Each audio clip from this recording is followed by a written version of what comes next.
Welcome to the Singapore Management University podcast series, where we feature the latest insights and perspectives from our faculty.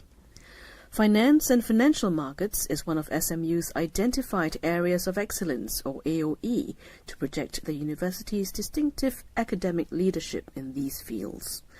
The Finance and Financial Markets AOE creates value for a diverse range of stakeholders through integrating multidisciplinary research, teaching and knowledge transfer, and outreach and collaboration.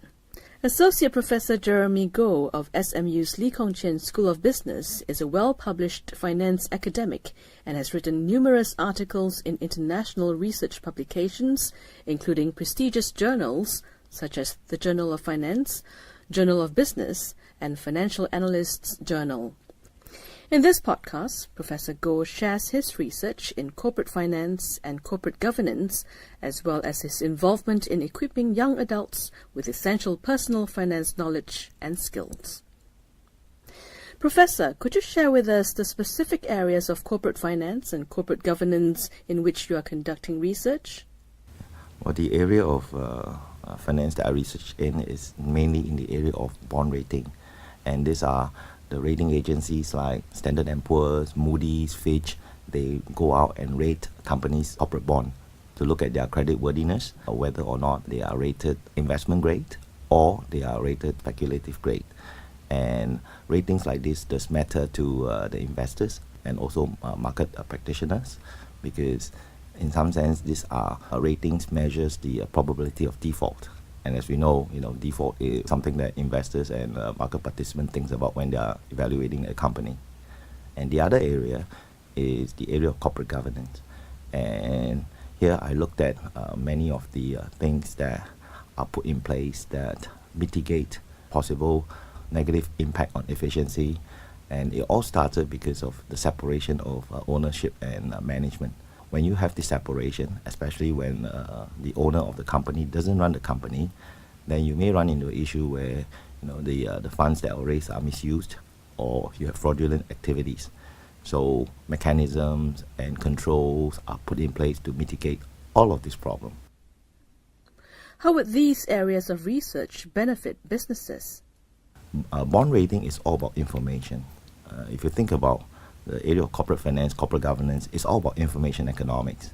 And investors out there, decision makers, needs information. So bond rating, in some sense, bring a new information to the market.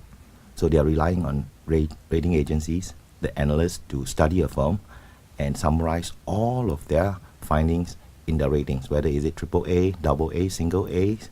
And this information are being digested by investors and also market participants to help them make better decisions about the company that they're looking at. And also, for governance, we all invest in company, and we basically go and buy a company share.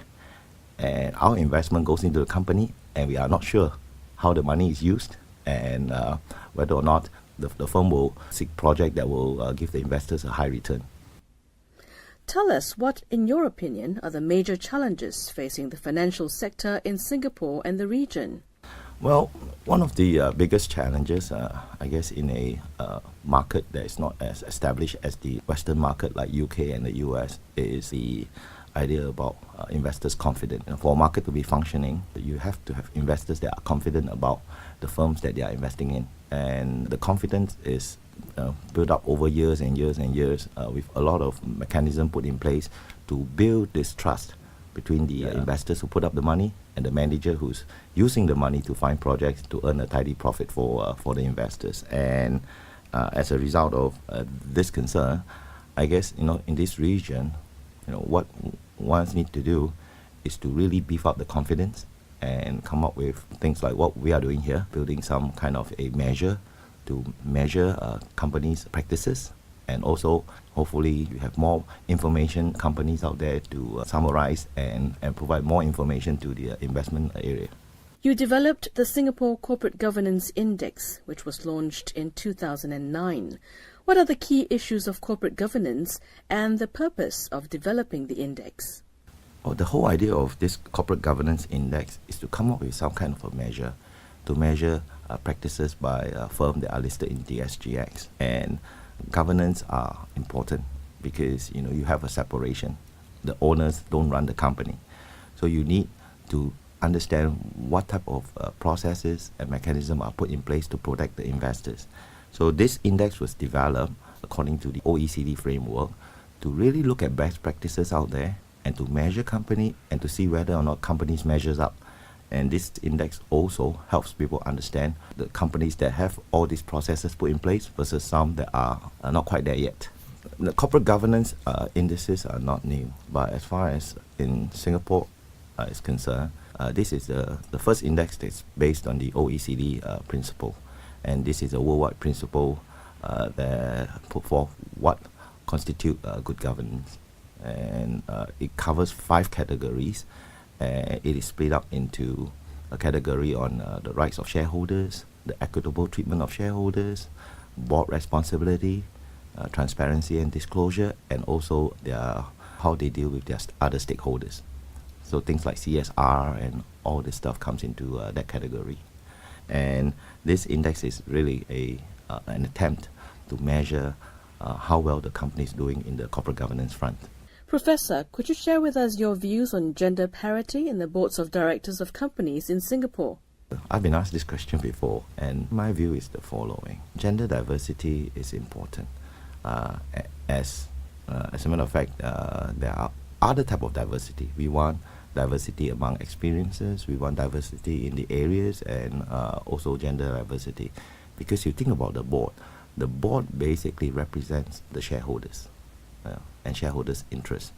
And you really want a diverse representation, not just a very homogeneous group.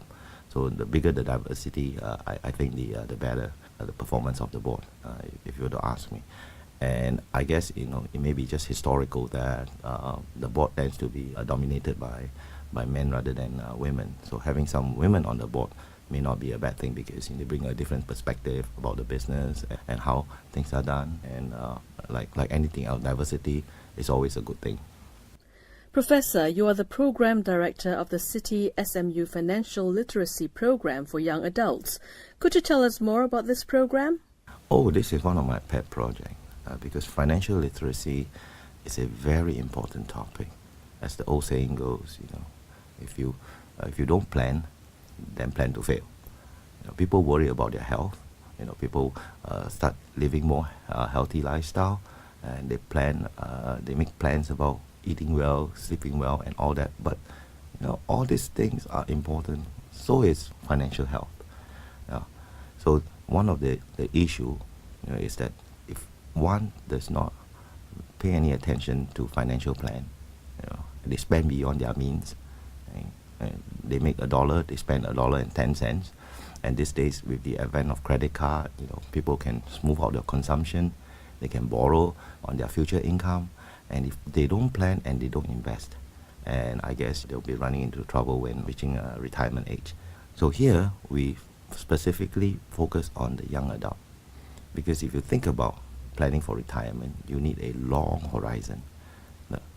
I'm guessing that if you have 30 years to plan, it is a lot easier than when you're 55 and you're planning to retire at 60. Then you're asking for trouble big time, because at 17 and 30, you can invest in the market, not just the bond market, but mainly in the equity market. And if we know that long-term inflation is around 3% on average, then putting your money under the mattress is not going to do anything for you. So you need to stay invested in the market. Yeah, the stock market goes up, the stock market goes down. People say that, you have to have a strong stomach to stomach the ups and downs in the market. But if you look at the chart, if you look at the S&P 500 or any of the major indices, over 30 years, there's only one way, and it's up. So if you have 30 years to plan, stay invested in the equity market, because you enjoy a return that is, I guess, within the range of 8 to 10%. But if you just put your money in any very, very secure securities, you're looking at 3% to 4%. So 3% will just cover inflation and not grow your wealth. So that's one reason why we are targeting this age group, 17 to 30 years old. What are the achievements of the program so far and the plans going forward? Oh, this is a very unique program, because this program is really a train-the-trainer program. And this idea is all about how to reach out to the masses. And especially since we targeted the 17 to 30 years old, and since we are at the university, one of our biggest resource is really our student.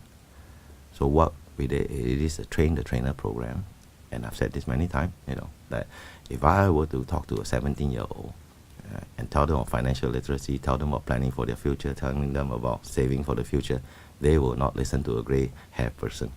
It's easier for them to talk to their peers. So in this sense, our student becomes our ambassador. This year, what we have plans are a couple of things. We have the financial literacy symposium, where we will bring experts in the field to share best practices, that we can learn and implement in Singapore. And we are also having a financial literacy awareness day, where we're going to reach out to people, students, and we are also doing the same campaign like we did last year at the ITE. This year, we're going to reach out to even more than what we did last year. So we are planning to reach out to more than 3,000 students and participants, and hopefully, the program gains momentum, we'll just reach out more and more. One of the benefits, of this program that came to me as a surprise is really how it benefited our students. So, this is not just the beneficiary, which are the participant who learn a thing or two about how to plan for retirement, how to plan, have a good financial plan, but our students, the exposure that they get, the reaching out and talking to people and be more aware of, other people in the same age group. Thank you, Professor. Thank you.